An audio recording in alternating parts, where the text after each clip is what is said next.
Under the shimmering heat of the California hillside, Ava Morgan stood on the edge of her newly built infinity pool, arms crossed, gaze steady. This wasn't just a pool, and this wasn't just a house. It was a fortress of quiet power built brick by brick after a decade of navigating litigation, contract disputes, and hostile acquisitions in the corporate security world. While most people heard CEO of a security firm and imagined glass towers and boardrooms, Ava knew the real work happened in silence. Off-grid meetings, contingency planning, dealing with the kinds of clients who used code names even over dinner.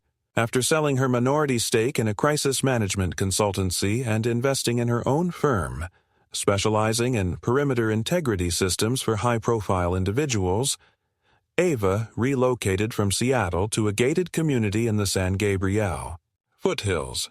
On the surface, it was all tranquility and tennis courts, but Ava hadn't picked this place for the scenery.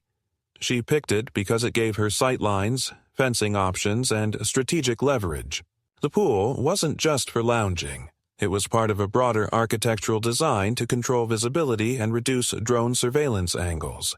It was Ava's first major event in the new property, a private health and security retreat, an elite convergence of wellness consultants, psychologists, retired intel officers, and discreetly high-net-worth individuals seeking quiet conversations in a chlorine-scented environment. The guest list wasn't available anywhere, not even to Ava's own team. Each attendee received a biometric tag in place of traditional name badges, their identities known only to the registration AI and Ava herself. Anonymity wasn't a feature, it was the service being sold. Private chefs worked in silence, and the security presence was tailored to be invisible to the untrained eye, but unmistakable to those who knew where to look. The event was scheduled across 36 hours, with strict non-disclosure agreements in place for even the landscaping crew. All local permissions were cleared well in advance, including fire safety, zoning compliance, and an extended noise allowance for non-amplified sound. Ava didn't take chances, especially not with optics. But as the first evening settled in and the terrace lights cast a soft gold over the water's surface, Ava noticed the first anomaly. A slow-moving sedan parked just outside the outer property line, engine off, driver still inside. At first, she thought it was a guest's late arrival or a vendor making a delivery, but the make and model, a beige midsize with a faded bumper sticker about quiet skies, told a different story. Ava didn't even need to check her file. She knew exactly who it was. Karen Langley, third house down the slope, recently widowed, former school administrator with a flair for personal petitions and handwritten notices about leaf blowers, barking dogs, and garbage bin placement.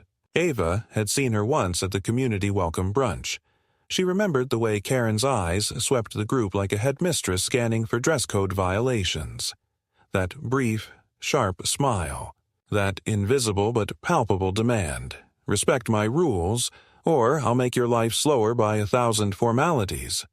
Still, Ava had underestimated her.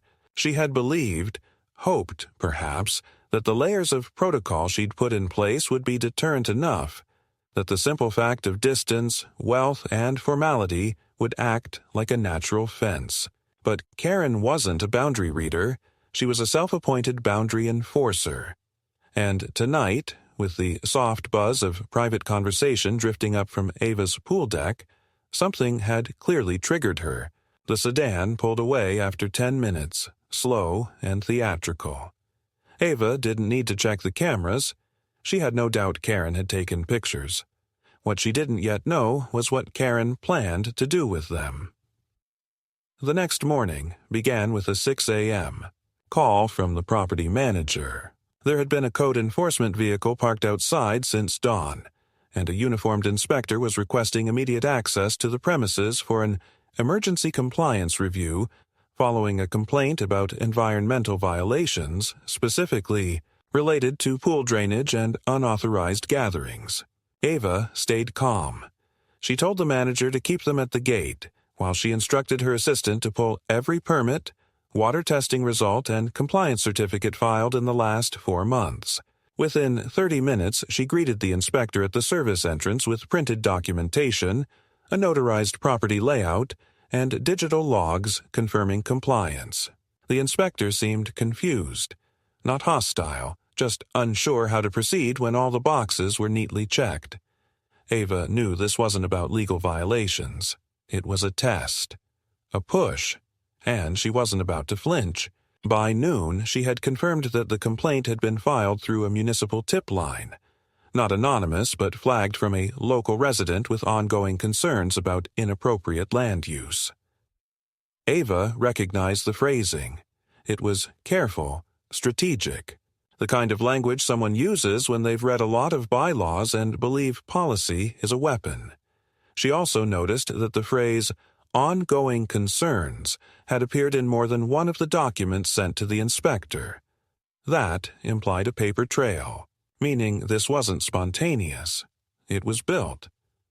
Ava knew what this meant. Karen had likely been preparing for weeks, possibly since the first delivery truck showed up to install the silent underwater sound system, or the day her contractor craned in the heat-shielding deck umbrellas. To Karen, this wasn't Ava's home. It was an invasion into her interpretation of neighborhood identity. Later that evening, as the sun dipped behind the canyon, and the last session of the retreat closed with herbal tonics and silent meditation, Ava stood at the edge of her property line, sipping water and looking down the street. She wasn't angry, not yet. She was measuring. Karen hadn't broken any laws, not directly. She hadn't shouted, threatened, or trespassed. She'd done something worse. She'd inserted herself into Ava's life through the loopholes of civic policy. That's what made her dangerous. Because unlike the corporate sabotage Ava was used to, where threats were expensive and public, this was personal, petty, and local. And those battles, Ava knew from experience, were the most draining. When the formal noise violation letter arrived the next day, printed on city letterhead, citing vague disturbances on dates that corresponded with the retreat, Ava didn't rage.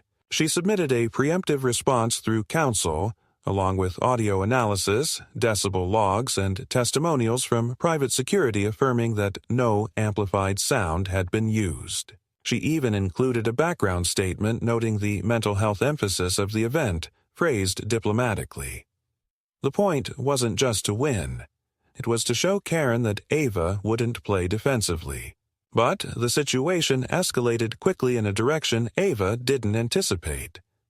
On the third day, a man claiming to be from the Department of Public Health showed up, asking about chemical storage near the pool area.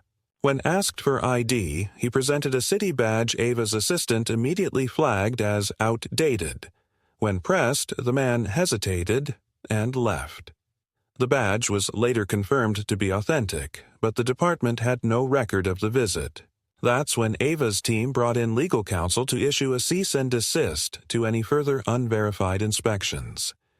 This wasn't just a nuisance anymore. Someone was manipulating city response channels, or had access to internal communications. That night, Ava sat in her control room, a small operations center built discreetly beneath the house, originally intended for remote surveillance and emergency protocol during high-profile visits. She reviewed the footage, not to find a culprit, but to reassert her map of the situation. Not every battle is won through escalation. Sometimes it's won through precision. Karen thought she was safeguarding a neighborhood. Ava was about to show her what it looked like when someone who specialized in securing national embassies applied those same methods to domestic disputes. The pool sparkled in the monitor's infrared feed.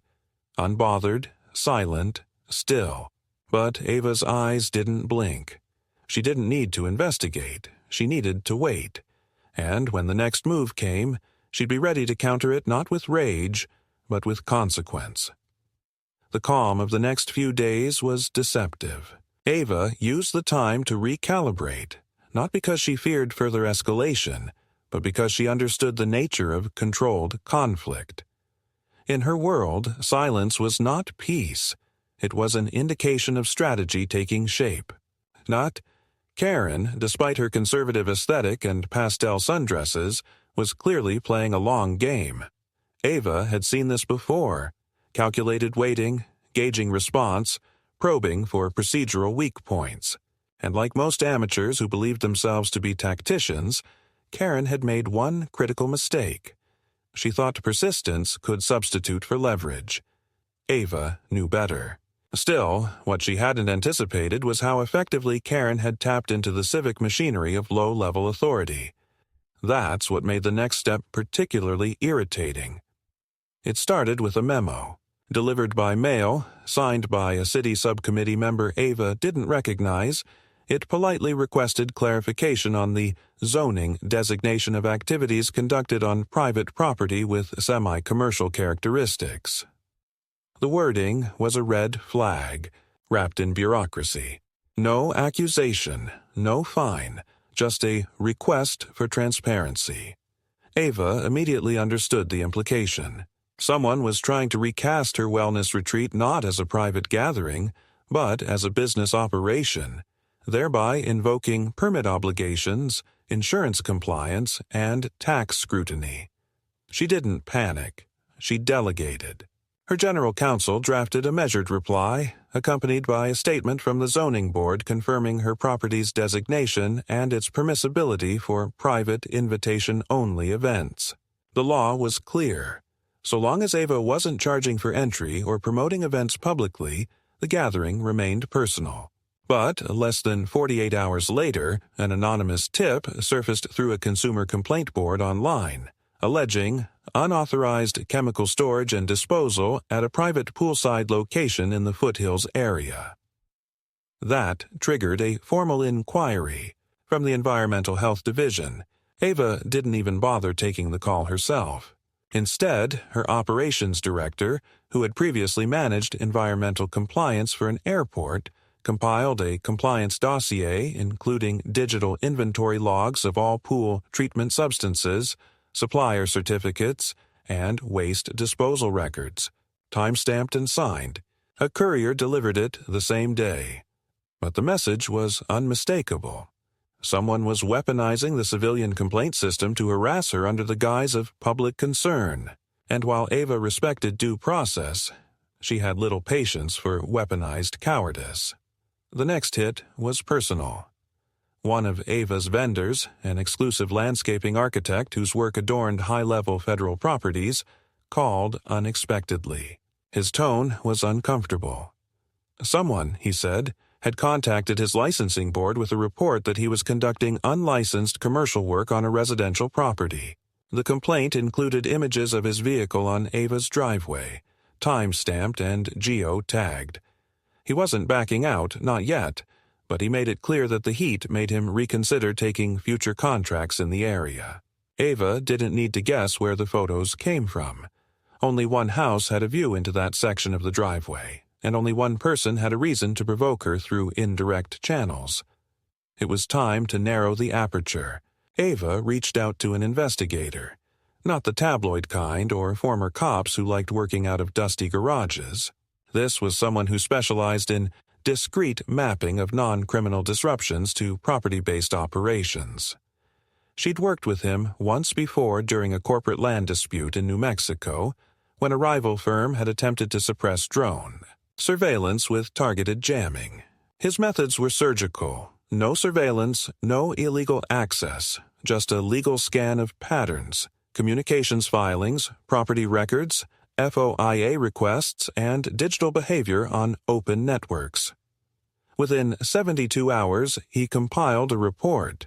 Karen Langley had submitted no fewer than 7 formal documents over the past 6 weeks across various departments: zoning, water utility, animal control, city planning, and environmental safety.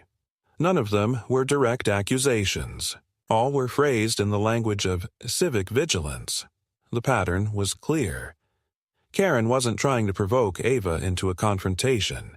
She was trying to choke her out administratively. It was a tactic Ava recognized: saturation pressure through bureaucracy. By flooding her with inspections, filings, and procedural distractions, Karen was hoping Ava would either give up, relocate, or make a procedural mistake that could be used against her. What Karen didn't realize was that Ava had spent years defending international clients from reputational sabotage, supply chain infiltration, and internal espionage disguised as compliance audits. If Karen wanted to play procedure, Ava would give her structure. On the fourth morning, as Ava reviewed a series of increasingly passive-aggressive emails from the local development board asking about planned usage of exterior lighting structures, her house's secondary gate, normally locked and not used by anyone. Outside of deliveries, registered an attempted remote override. The gate didn't open, of course. Ava's systems had redundancy checks and off-grid fallback, but the attempt was recorded. Someone had used a generic code designed for emergency access, one used by city contractors, but it had been entered during a time when no such visit had been scheduled. Ava didn't react emotionally. Instead, she logged the attempt, generated an encrypted report, and forwarded it to her legal security liaison. That afternoon, her firm's legal team issued a protective memorandum to the local district office, stating that multiple unauthorized access attempts had occurred on a federally compliant secured property and that further actions would be monitored and escalated to appropriate channels. The wording was precise. It did not accuse, but it implied risk. Government employees didn't like being adjacent to legal heat. That night, Ava received no fewer than 3 calls from different city offices, all politely postponing previously scheduled visits pending administrative review. But Karen wasn't done. The next evening, Ava hosted a private dinner for 3 long-standing clients. No press, no social media. Phones were deposited at the front entrance, a standard security measure. As they discussed investment protections for overseas property acquisition, a uniformed officer arrived at the front gate. He was polite, professional, and clearly uncomfortable. There had been a 911 call. A concerned citizen had reported what sounded like domestic disturbance, yelling, crashing sounds, and aggressive behavior. Ava, wearing a tailored navy blouse and holding a glass of cucumber water, stared at him in silence for 2 full seconds before gesturing for her security chief to join her. They escorted the officer inside, showed him the dinner table with soft classical music playing, 3 guests seated with linen napkins in their laps, and not a single sign of disruption. The officer apologized and left. The guests were unfazed, but Ava noted the shift. One of them mentioned the call casually. "You've got a neighborhood problem. Had one of those. Took me 9 months and a real estate lawyer to shut it down." The implications were clear. Karen had escalated from administrative harassment to false emergency reporting. It was risky, potentially criminal, but it also meant she was reaching. Her attempts at quiet sabotage hadn't worked, so she'd chosen visibility. It was a mistake. Ava no longer had to prove pattern. Now she could prove intent. The following morning, a summons appeared, not to Ava, but to one of her guests. It was a request to testify in a noise complaint case regarding the event held at Ava's home. The complaint claimed that excessive sound levels disrupted sleep and caused health deterioration. The problem: the guest was a soundproofing engineer for a major studio and had installed Ava's sound suppression equipment himself. He laughed when he read the claim. Ava didn't. She understood what this was now. Karen wasn't just targeting Ava's operations. She was attempting to isolate her socially, discredit her professionally, and trap her legally. This was no longer harassment. It was systematic, calculated, and personal. Ava closed her laptop and stood up. She wasn't angry. Anger was emotional, reactive. What she felt was clarity. Karen had declared a war of attrition using local infrastructure. Ava would respond with systemic exposure, but she wouldn't do it by confronting her. She'd do it by pushing every lever Karen had touched until they bent under the weight of accountability. And this time, the silence wouldn't be tactical. It would be final. By the time Ava received the letter from her insurance provider, she already had an idea of what was coming.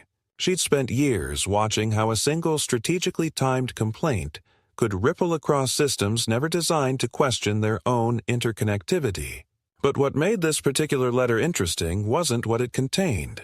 It was what it implied. The provider hadn't canceled her policy, but they had decided to conduct a midterm risk reassessment due to what they called patterned conflict with neighboring residents, citing increased potential for property-related incidents. This wasn't based on actual damage or claims. It was based on reports circulating through the Neighborhood Risk Index, a vague phrase that Ava's legal analyst flagged as a derivative of unverified data aggregation. Essentially, someone had made Ava's property look volatile to an algorithm by flooding city channels with incident reports, and now she was being penalized with a projected 27% premium increase. Her home was now labeled as a risk cluster, and she hadn't even raised her voice. Ava didn't need to guess where it started. Karen had initiated a systematic degradation campaign not through confrontation, but through insinuation. And it was working. Not by damaging Ava's physical property, but by slowly eroding its institutional perception. To most homeowners, this would be infuriating.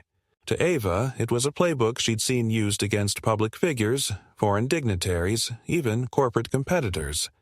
Discredit the environment. Isolate the subject. Wait for the fallout. She wasn't going to let that happen. But she wasn't going to respond in kind either. She had no interest in squabbling over fences or showing up to community meetings with folders of evidence. Ava played a different game. One where you don't just answer pressure, you invert it. The first step was internal consolidation. She called in her regional operations advisor, someone who had helped her design counter-disruption models for hostile mergers. Together, they mapped out every system connected to her property: legal, financial, service-related, municipal. Not just who owned them, but who operated them, who managed complaints, who conducted enforcement. Within days, she had what she needed: a procedural map of every lever Karen might touch. But maps weren't enough. She needed documentation. She commissioned a third-party legal compliance audit, not to prove her innocence, but to preemptively verify every regulation that could be weaponized against her. The audit covered everything from zoning limitations to stormwater runoff. It wasn't cheap and it wasn't fast, but Ava didn't care. She wanted certified reports that could withstand a court subpoena. By the time the audit concluded, her property had a better compliance record than most municipal buildings. The irony was almost beautiful. That's when the sabotage started getting physical. One morning, Ava's gardener found shards of glass near the filtration system of the pool, strategically placed in the runoff grate where they could have damaged the pump had they not been spotted. It was crude, but intentional. A warning, not an accident. Ava didn't overreact. She had the debris photographed, cataloged, and submitted to her lawyer. She didn't call the police. Not yet. She wasn't interested in documenting victimhood. She was building a case. Later that week, one of her guests, an international consultant, arrived to find that his reservation at a nearby boutique hotel had been inexplicably canceled and rebooked under his name, but to another property across town. The hotel system showed a logged call from someone claiming to be his assistant. The caller had used accurate details, enough to convince the desk staff. Ava reviewed her own guest services and found that a similar attempt had been made with her chef, who had fortunately flagged it due to a suspicious tone. This wasn't just petty harassment anymore. Someone was actively intercepting logistical patterns. Ava traced the access point through service provider records. It had originated from a local public access point near the community tennis courts.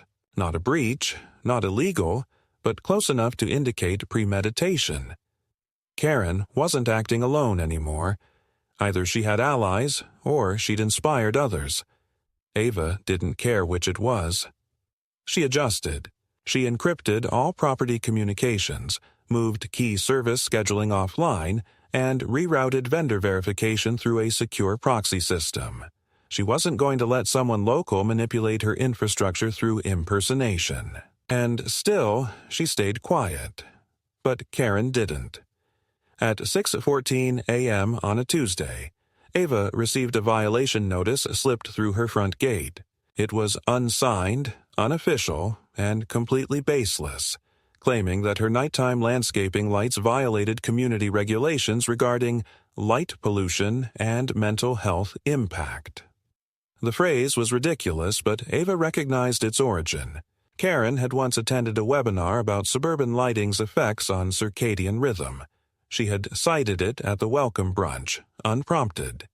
Now, it was being repurposed as grounds for psychological grievance. Ava didn't respond.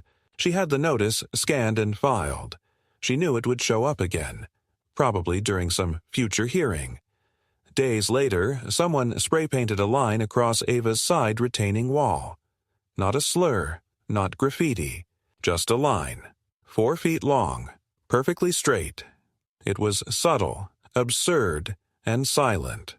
But it served a purpose. It invited interpretation. Was it a boundary? A warning? A signal? Ava didn't guess. She had it removed within an hour and the footage preserved. Then she installed motion sensors that didn't trigger alarms, just recorded. If someone wanted to dance in the shadows, she would let them waltz right into evidence. And still, the formal channels kept circling. Another city notice. This one claimed an anonymous tip had reported non-permitted gatherings that could qualify as commercial under California state definitions. Ava's lawyers immediately provided guest lists, waivers, and property use affidavits. They also filed a motion requesting information on the source of the complaint. It was denied. Citizen tips are protected. That's when Ava decided to go proactive.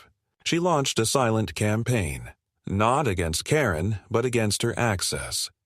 Her legal team filed a formal request with the city ombudsman asking for an investigation into repeated abuse of the complaint system targeting a single property. The request didn't name Karen. It didn't need to, but it included charts, statistics, and patterns. It raised a red flag. More importantly, it began a log, one Ava could expand upon every time another false complaint arrived. The final escalation came quietly. Her company's name appeared, briefly, on a Community Watch blog, mischaracterized as a security operation with regional expansion plans targeting private residential zones. It was removed within hours, but not before being screen captured and archived. It hadn't been posted from Karen's known accounts. It came from a pseudonym, newly created with only one post. The profile disappeared 2 hours later. Ava's digital forensics expert flagged the login as originating from a location within a 6-block radius. Again, not proof, just a piece. But the shape of the campaign was clear. Delegitimize Ava's presence not just as a neighbor, but as a professional. So Ava made her own move. She purchased the vacant lot adjacent to her property, quietly, anonymously, through a shell trust. It had been dormant for 2 years, listed under a family who had moved abroad. No one had noticed. The sale closed in 2 days. The lot was not intended for expansion. It was intended for silence. She installed an acoustic barrier wall on the interior side and registered the lot as a natural noise buffer under local conservation guidelines. The paperwork was airtight. The purpose was clear. No more lines of sight, no more sound reflections, no more approach from that direction. It was a checkmate move without fanfare. And it was just the beginning. Ava didn't need revenge. She needed Karen to feel her influence collapse, without Ava ever having to raise her voice or her hand. Not because Ava was afraid to fight, but because she knew that true power doesn't scream. It absorbs force and redirects it until the attacker finds themselves swinging at shadows. And when that moment came, Ava would be standing exactly where she had always been, untouched, unshaken, and undisputed. When the unmarked package arrived on Ava's front porch, Her reaction was neither alarm nor surprise. The weight was moderate, the handwriting anonymous, the return address fictitious. Inside was a single manila envelope containing printed photographs. Not explicit, not incriminating, just deliberately invasive. One image showed her sitting at the edge of her pool with a guest whose face had been half obscured. The angle shot from a higher elevation that suggested the photographer had either used a drone or accessed private vantage points. Another photo depicted the rear entrance of her home in the early evening with a delivery van partially visible in the driveway. There were no threats, no notes, no claims, just images. The message was clear. Someone wanted her to feel watched. It didn't work. Ava had spent too many years managing situations far more volatile than this, but it confirmed something that until then had only been suspicion. This wasn't random neighborly irritation. Karen, or whoever she had pulled into her orbit, had expanded the operation into something dangerously resembling a coordinated campaign of psychological pressure. Ava wasn't interested in dramatics. What concerned her wasn't the presence of surveillance, it was the technique. These weren't amateur photos taken with a phone. They had framing, planning, intention. The angles required premeditation.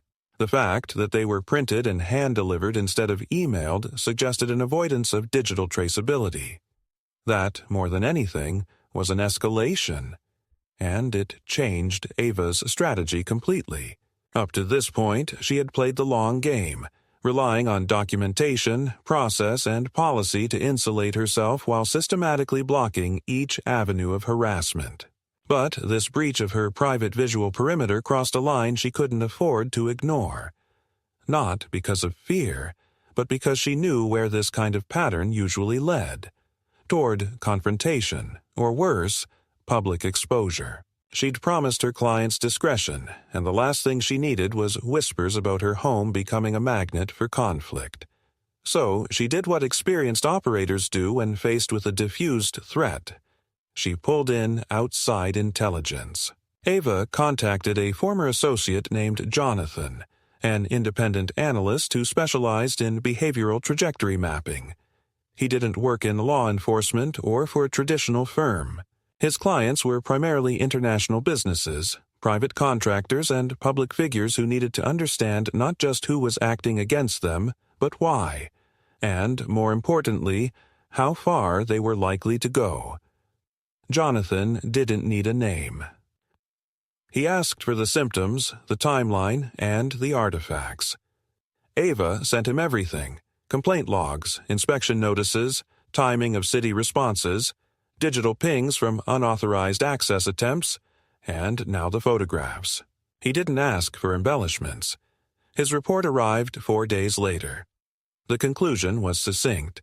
The campaign was driven by a territorial preservation fixation with projected moral authority, which Jonathan translated plainly. Someone believed they were protecting the integrity of the neighborhood by neutralizing what they viewed as a disruptive outsider.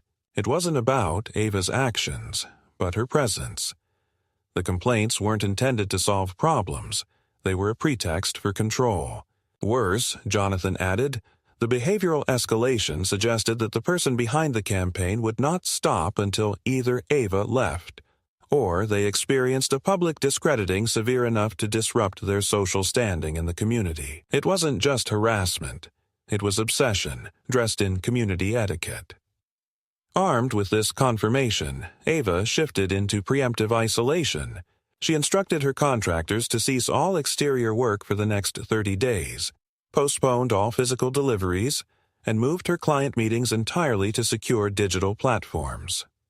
The pool remained unused. The lights remained off. The silence became intentional, not as retreat, but as signal. And it worked. Within days, the next move arrived, a personal letter, left not at her door but slipped into her community mailbox, hand-addressed, written in a tight cursive. It wasn't signed, but it didn't need to be. It spoke of the quiet dignity of place and how shared values must be defended even when they are no longer in vogue. It ended with a single sentence. "You may have bought the property, but you have not earned the neighborhood." Ava read the letter once, then again, slower. There was no direct threat, no actionable language, but it exposed something deeper. The writer believed their view of order trumped the rights of ownership. It was ideology masked as neighborliness.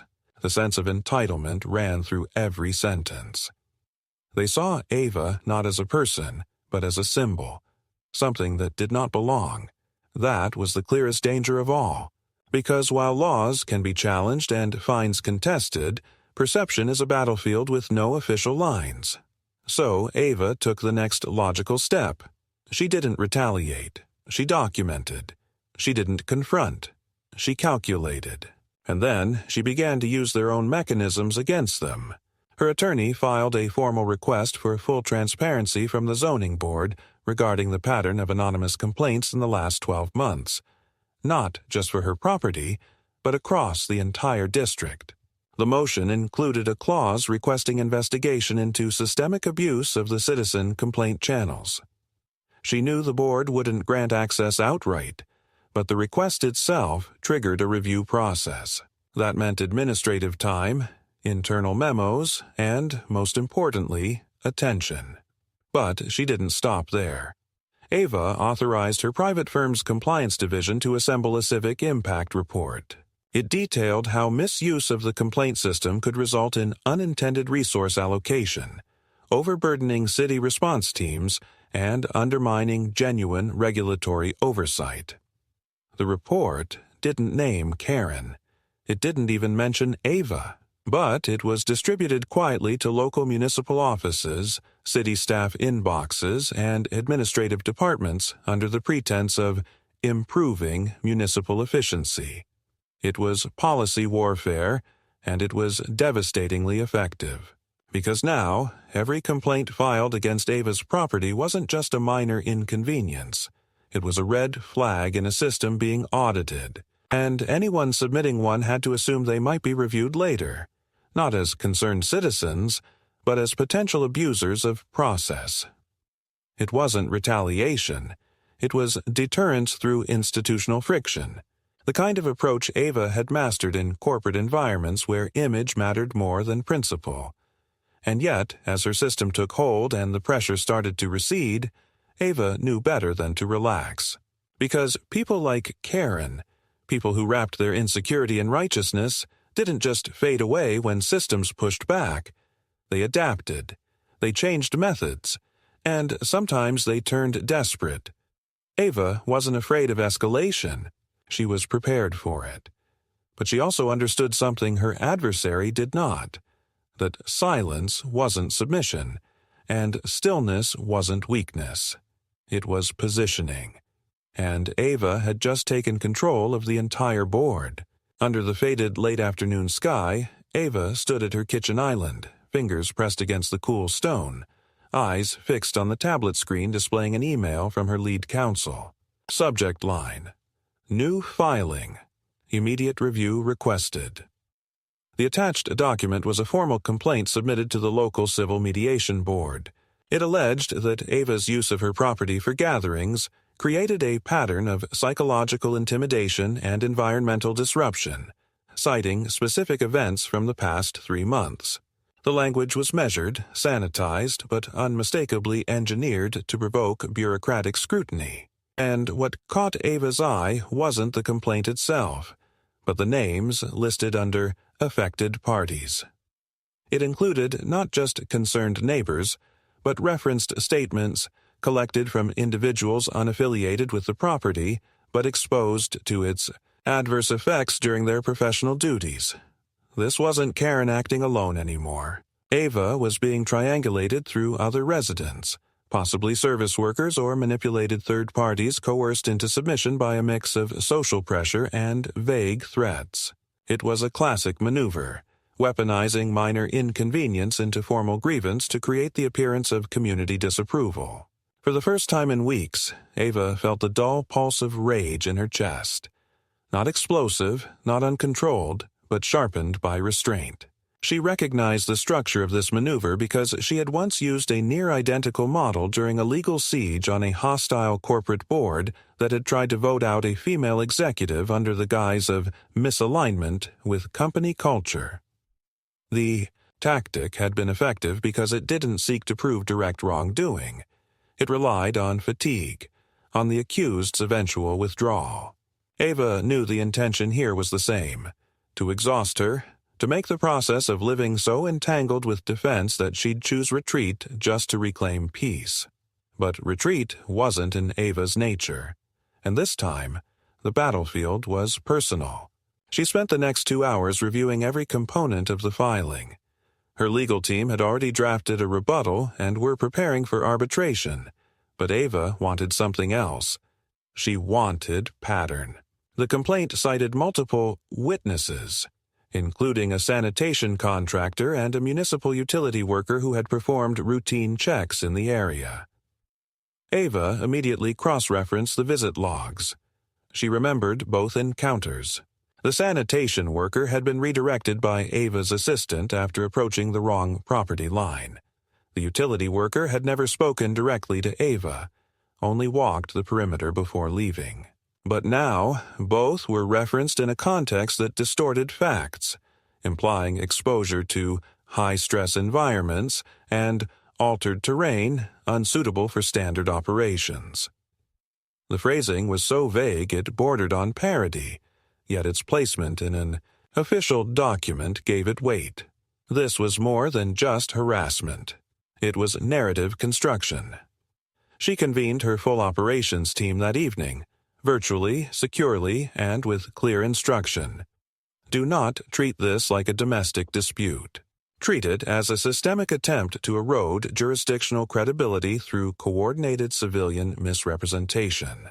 One of her advisors, a former legal analyst for federal infrastructure projects, noted that while the complaint didn't meet the threshold for punitive measures, it opened a path for interim injunctions, requests that could, if unchecked, lead to temporary restrictions on Ava's property usage. That was the real danger. Not that she'd be fined or found in violation, but that her right to use her home would be limited through good faith preventive action under the guise of neighborhood peacekeeping. And if that happened, the precedent would be set. Karen would have succeeded in turning Ava's private property into a regulated zone under emotional jurisdiction. Ava responded with clarity. She didn't send angry emails or press statements. She initiated a private security protocol labeled Shadow Phase 3, originally designed for corporate clients facing internal whistleblower leaks paired with reputational smears. The protocol focused not on confrontation, but on containment, surveillance, and legal countermapping. Her team compiled data on previous neighborhood conflicts across the region.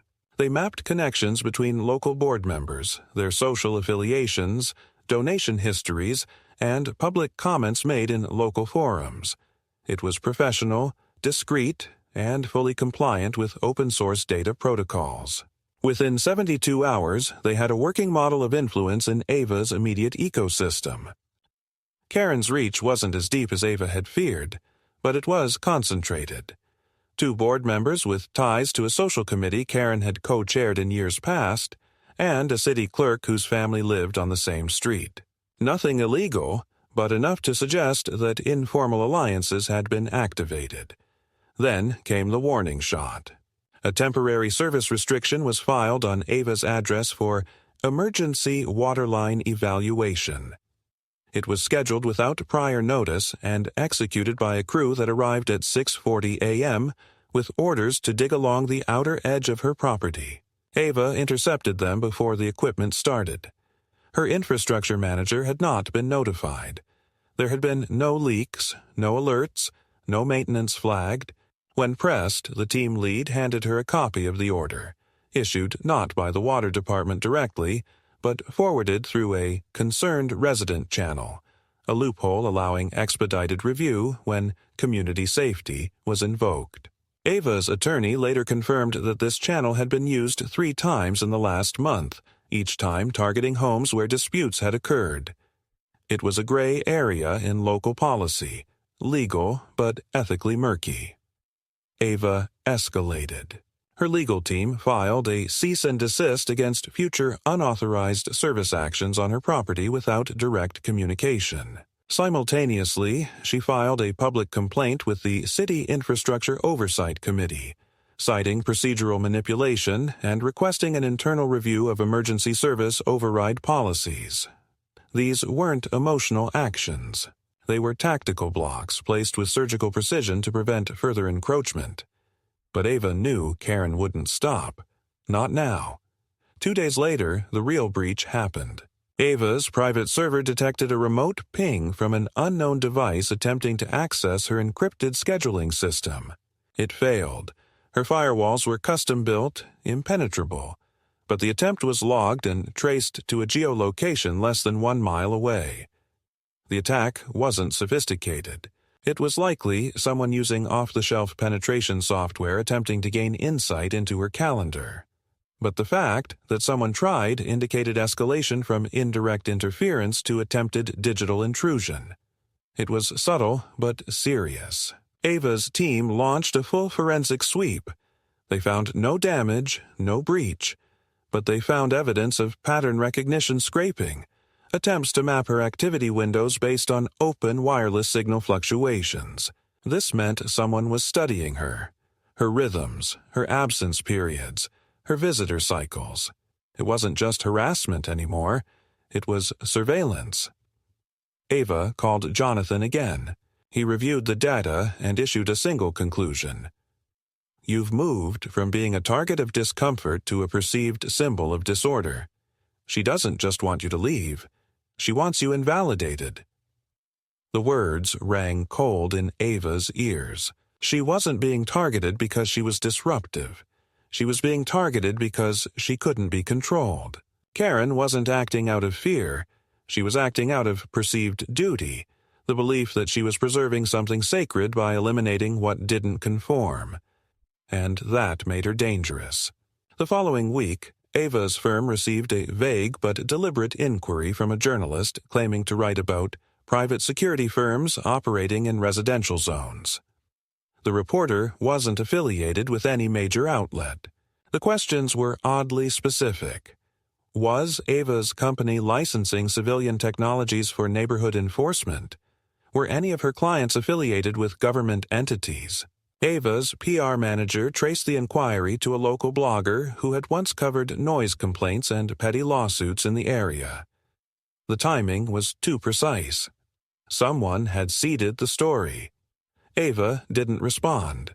She issued a silent memo instead, suspending all outward-facing promotional activities for the next quarter, reinforcing NDAs across internal communications, and preparing a contingency plan in case of media escalation. The last move came quietly but definitively. During a routine inspection of the barrier wall on the buffer lot Ava had purchased, her security team found a small device, no larger than a coin, embedded in the base of a decorative rock formation. It was a motion sensor, not transmitting, likely designed to trigger nearby recording equipment. It wasn't professionally installed, but it had been placed with intention. This wasn't curiosity anymore. It was reconnaissance. They didn't remove it. They left it, documented its position, and traced its signal pattern. It led to nothing conclusive, but the placement was undeniable. It had to come from someone familiar with the property's layout. Ava took no visible action.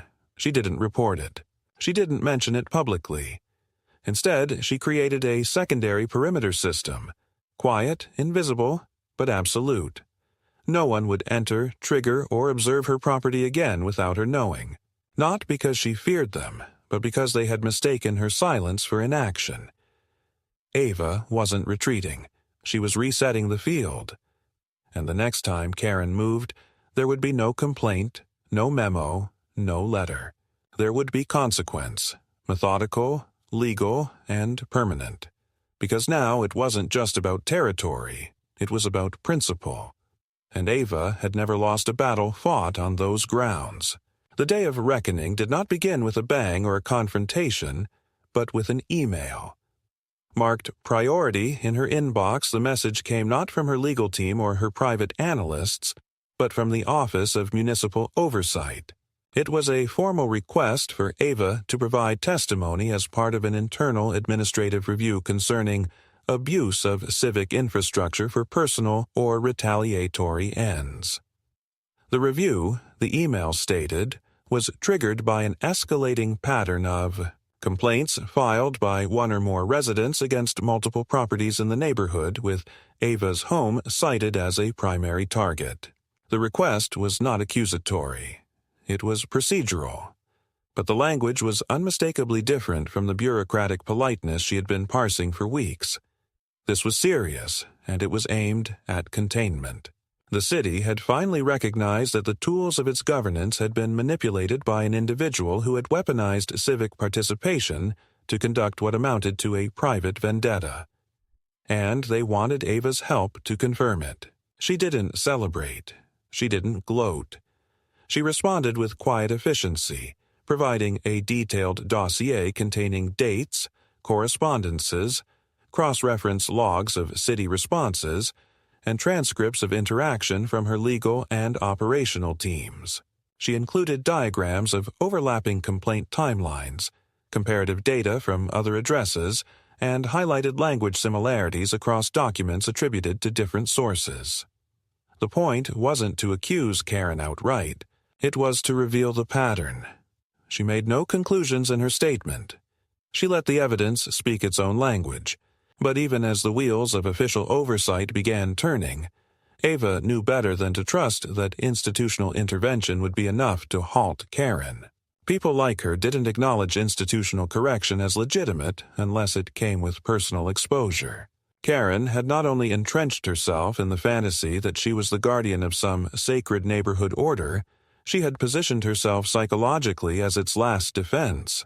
And that meant any loss, no matter how indirect, would be experienced as existential. Ava didn't want to provoke a breakdown. She wanted to bring about collapse through consequence, not with violence or revenge, but with clarity. So she planned her final move with the precision of someone preparing for geopolitical fallout, not suburban theater. The occasion came in the form of an investor gathering she had scheduled months in advance, originally designed to introduce potential clients to the new tier of her company's residential security systems. After the escalation with Karen, Ava had nearly postponed it, wary of creating another opportunity for disruption. But now she saw its necessity. The gathering wasn't merely professional. It was symbolic. It would show that Ava operated on her own terms, in her own space, without permission and without apology. The preparations were discreet. All vendors were pre-cleared, contracts were double-verified, perimeter surveillance was active but passive in visibility. Invitations were private, not digital, and the guest list was shared on a need-to-know basis with her security chief only. And more importantly, Ava had implemented a procedural back-channel through which the local police department had been informed, formally through legal counsel, that any emergency calls made during the time frame of the event regarding her property would be pre-reviewed by their internal risk unit before dispatch. She wasn't preventing law enforcement from doing their job. She was ensuring they wouldn't be used as a tool again. The event unfolded with surgical grace. Conversations flowed without interference, ambient music filtered through concealed directional speakers, and the guests, seasoned professionals in law, finance, and security, moved through the space with practiced discretion. Ava didn't overhost. She remained present, observant, accessible, but not performative.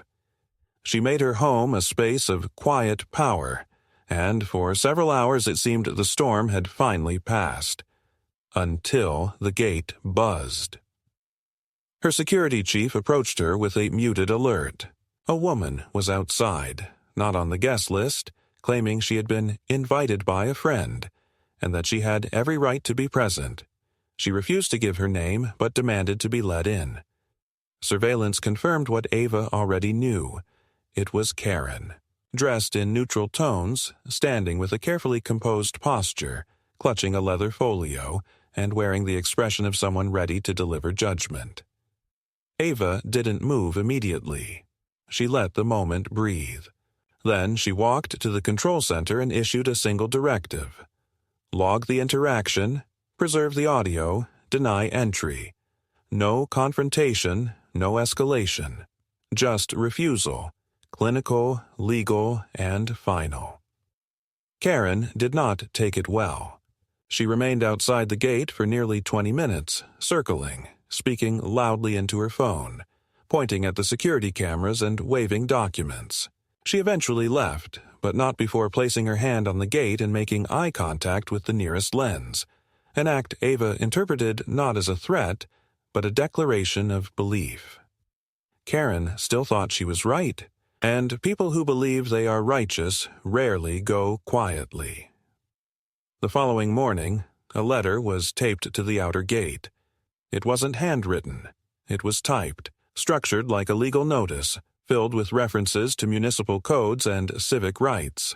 It accused Ava of illegally monopolizing shared space, misusing residential designation for commercial influence, and endangering the moral fabric of the neighborhood. It demanded cessation of all activities beyond private residential function, and warned that further action would be taken through direct channels. It wasn't legally binding. It wasn't even coherent in places. But it was a final salvo, a desperate lunge at control in a world Karen no longer governed. Ava didn't respond. Instead, she forwarded the letter to the city's oversight board as a supplementary artifact. Within 72 hours, the investigation advanced. A closed hearing was convened. Ava was not required to attend, but she sent representation and supporting evidence. The result was discreet but decisive. Karen was issued a formal citation for repeated abuse of public complaint systems, subject to administrative penalty, including suspension of community privileges and referral to mediation for corrective, behavioral intervention. It wasn't a criminal charge, but it was institutional censure, something Karen had never experienced. And for someone who lived by imagined order, that was devastating. Over the next several days, the neighborhood quieted. Karen's online activity ceased. The community board removed several archived complaint summaries. A neighbor with whom Ava had exchanged only passing greetings approached her one morning while walking their dog. "We always knew you weren't the problem," he said simply, then walked on. It wasn't validation Ava needed. It was confirmation that silence, when used with intention, could defeat even the loudest manipulation. But Ava didn't relax. She knew the damage Karen had inflicted wasn't measured only in legal files or complaint tallies. It was in the emotional erosion, the sleepless nights, the questions she had to answer to clients, the energy spent on defense instead of progress.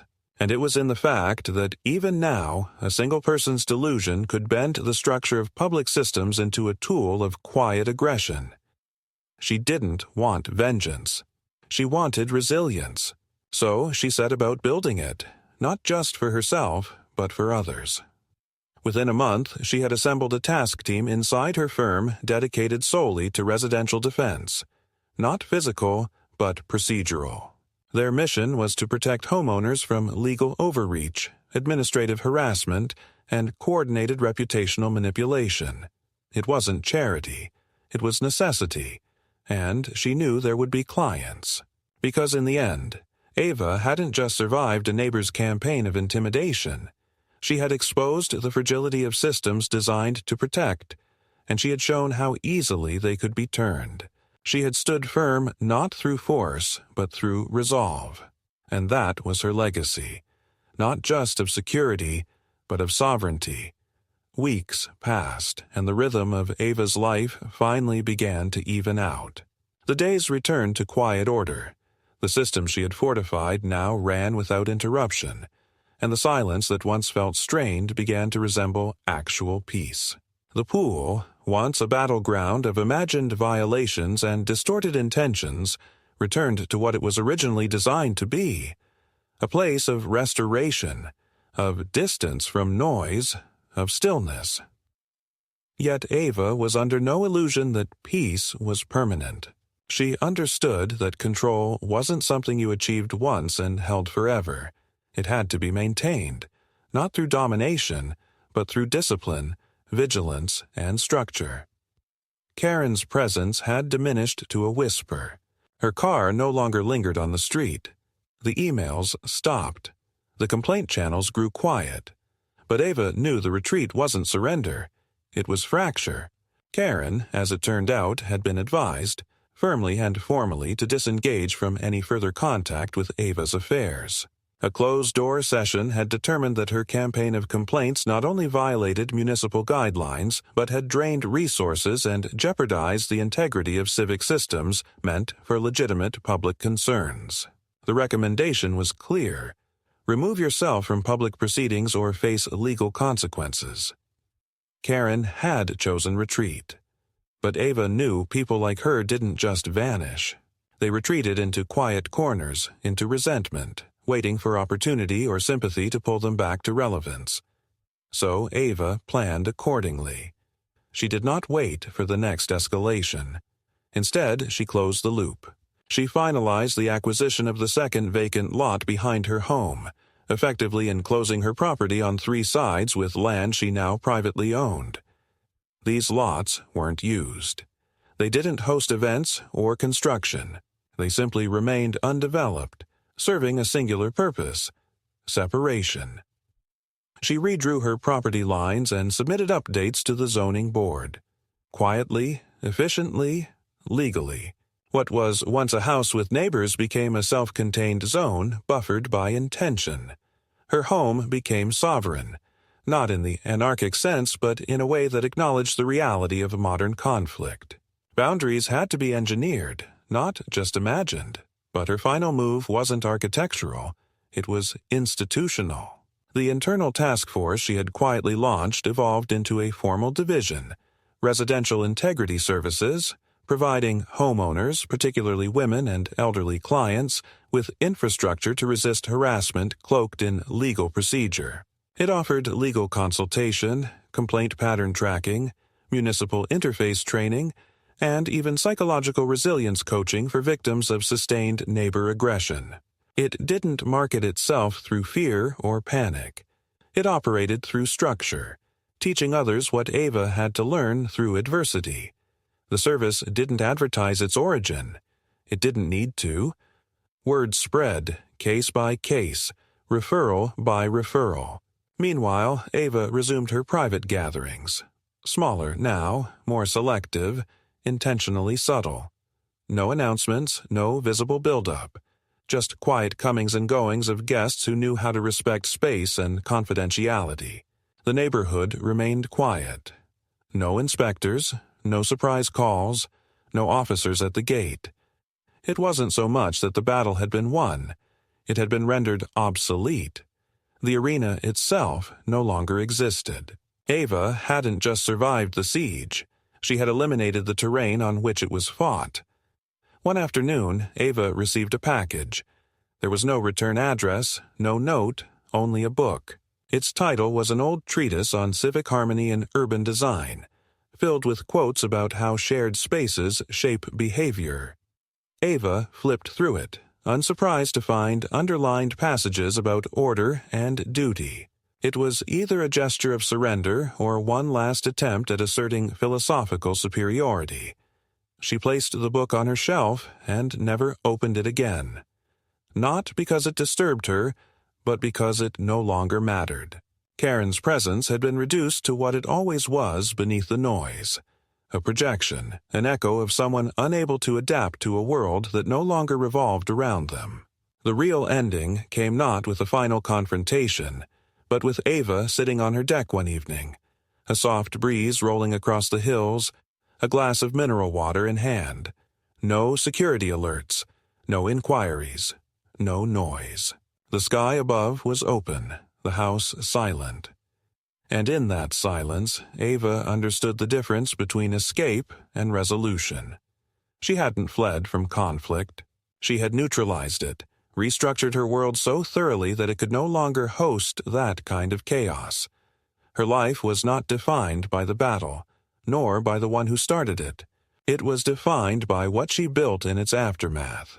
Systems that protected without isolating, authority that did not need to shout, and a space that remained hers, unchallenged not because she imposed it, but because she earned it, line by line, rule by rule, move by move.